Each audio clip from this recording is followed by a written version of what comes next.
Ancient Greek literature. Because the Greeks loved myths and stories, it's no surprise that they created great works of literature. Early Greek writers produced long epic poems, romantic poetry, and some of the world's most famous stories. Homer and epic poetry. Among the earliest Greek writings are two great epic poems, the Iliad and the Odyssey, by a poet named Homer. Like most epics, both poems describe the deeds of great heroes. The heroes in Homer's poems fought in the Trojan War. In this war, the Mycenaean Greeks fought the Trojans, people of the city called Troy. The Iliad tells the story of the last 2 years of the Trojan War. It focuses on the deeds of the Greeks, especially Achilles, the greatest of all Greek warriors.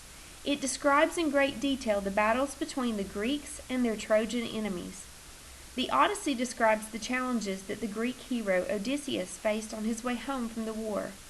For 10 years after the war ends, Odysseus tries to get home, but many obstacles stand in his way. He has to fight his way past terrible monsters, powerful magicians, and even angry gods. Both the Iliad and the Odyssey are great tales of adventure, but to the Greeks, Homer's poems were much more than just entertainment. They were central to the ancient Greek education system. People memorized long passages of the poems as part of their lessons. They admired Homer's poems and the heroes described in them as symbols of Greece's great history. Homer's poems influenced later writers. They copied his writing styles and borrowed some of the stories and ideas he wrote about his works.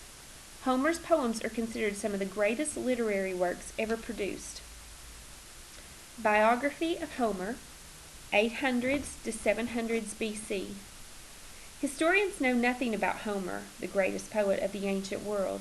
Some don't think such a person ever lived. The ancient Greeks believed he had, though, and several different cities claimed to be his birthplace.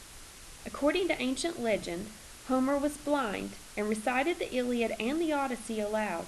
It wasn't until much later that the poems were written down.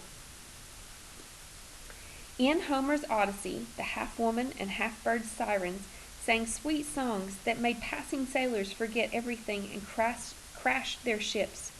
To get past the sirens, Odysseus plugged his crew's ears with wax and had himself tied to his ship's mast.